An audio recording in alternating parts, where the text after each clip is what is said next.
প্রিয় দর্শক, চাঁদ এবং পৃথিবী একটি নির্দিষ্ট নিয়মে সূর্যকে প্রদক্ষিণ করে। এই বছরে মোট 5টি গ্রহণ হবে, তার মধ্যে 2টি সূর্যগ্রহণ, বাকি 3টি চন্দ্রগ্রহণ। এখন আপনার মনে প্রশ্ন জাগতে পারে, সূর্যগ্রহণ কেন হয়? যখন সূর্যগ্রহণ ঘটে তখন চাঁদ পৃথিবী এবং সূর্যের মাঝখানে চলে যায়। চাঁদ সূর্য এবং পৃথিবীর মাঝখানে আসার কারণে সূর্যের আলো সরাসরি চাঁদে পড়ে, যার কারণে চাঁদের ছায়া সরাসরি পিছনে থাকা পৃথিবীর উপরে পড়ে। পৃথিবীর যে অংশে চাঁদের ছায়া পড়ে সেই অংশে দিনের বেলাতে অন্ধকার হয়ে যায়। এই ধরনের সূর্যগ্রহণ প্রতি বছরে 2বার দেখা যায়। যেহেতু চাঁদের কক্ষপথ এবং পৃথিবীর কক্ষপথে 5 ডিগ্রি কোণে হেলে পড়ে, তাই তার ছায়া পৃথিবীকে মিস করে, যার ফলে সৌরগ্রহণ শুধুমাত্র গ্রহণ ঋতুতেই ঘটে থাকে, যার কারণে প্রতি বছর 5টি গ্রহণ দেখা যায়। গ্রহণ কোনো প্রকার কৃত্রিমভাবে অথবা মানুষের দ্বারা প্রভাবিত নয়, এটি সম্পূর্ণ প্রাকৃতিক ঘটনা। প্রাচীনকালে মানুষের গ্রহণকে খারাপ লক্ষণ হিসেবে গণ্য করত। তারা ভাবে গ্রহণ মানে পৃথিবীতে খারাপ অথবা অমঙ্গল কিছু হবে। সূর্যগ্রহণ হওয়ার সময় সূর্যের দিকে সরাসরি তাকানো উচিত নয়। সরাসরি তাকানোর ফলে চোখের দৃষ্টিশক্তি স্থায়ীভাবে নষ্ট হতে পারে। সূর্যগ্রহণ দেখার সময় বিশেষ চশমা পরা উচিত। এই বিশেষ চশমার নাম গ্রহণ চশমা, যেটি পরলে চোখের ক্ষতিকারক বিকিরণ থেকে ফিল্টার করে এবং চোখকে সম্পূর্ণ সুরক্ষিত রাখে। সূর্যগ্রহণ বিভিন্ন প্রকার হয়ে থাকে, যেমন পূর্ণগ্রহণ, বৃত্তাকার গ্রহণ, হাইব্রিড গ্রহণ এবং আংশিক গ্রহণ।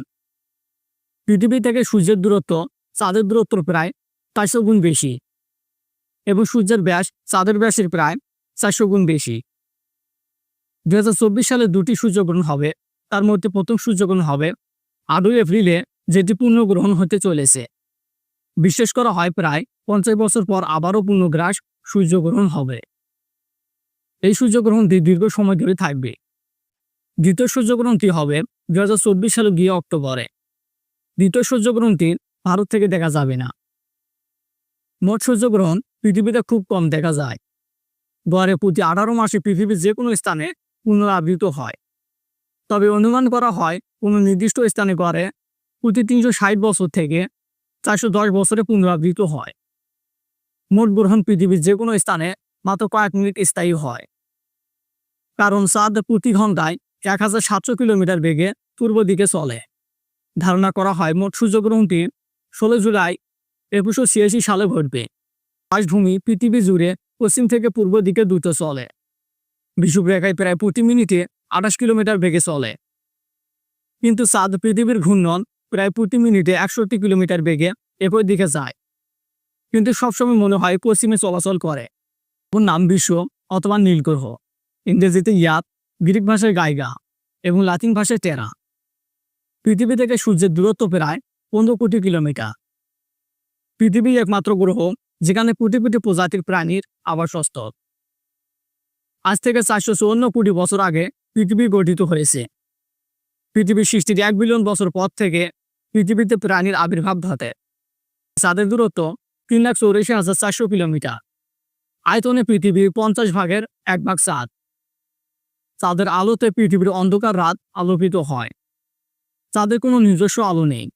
সূর্যের আলো সরাসরি চাঁদের গায়ে পড়লে তার একটি অংশ প্রতিফলিত হয়ে পৃথিবীতে আসে।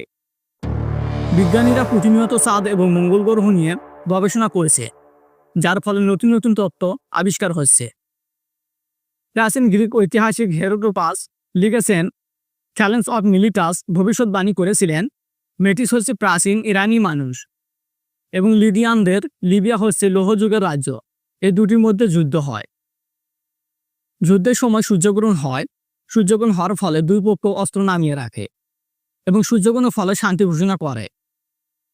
মোট সূর্যগ্রহণের প্রথম টেলিস্কোপিক এর সাহায্যে জানা যায় ফ্রান্সে 1706 সালে। বছর পর জ্যোতির্বিজ্ঞানী এডমন্ড হ্যালি 1715 সালে 3 মে সূর্যগ্রহণের ভবিষ্যৎবাণী করেছিলেন।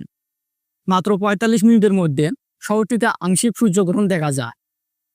এর পরের 2 ঘন্টায় যুক্তরাষ্ট্রের 13টি রাজ্য এবং কানাডার মানুষ দেখতে পায় এই অসাধারণ দৃশ্য। মহাকাশ গবেষণা সংস্থা নাসা জানিয়েছে, এই সূর্যগ্রহণ বিশ্বের বেশ কয়েকটি শহরের মানুষ দেখতে পাবে। প্রায় বিশ্বের 3 কোটি 16 লাখ মানুষ সূর্যগ্রহণ দেখতে পাবে। সূর্যগ্রহণের জন্য চাঁদকে সূর্য এবং পৃথিবীর মাঝখানে থাকতে হবে। বলা যায় সূর্যগ্রহণ শুধুমাত্র অমাবস্যায় ঘটে। সূর্যগ্রহণ যে প্রতি অমাবস্যায় ঘটবে এমনটি নয়। পূর্ণ সূর্যগ্রহণ সর্বোচ্চ 4 মিনিট 28 সেকেন্ড স্থায়ী হয়। প্রিয় দর্শক, সূর্যগ্রহণ নিয়ে এই ছিল ভিডিও। ভিডিওটি ভালো লাগলে অবশ্যই লাইক এবং শেয়ার করবে। ভিডিওটি সম্পূর্ণ দেখার জন্য অসংখ্য ধন্যবাদ।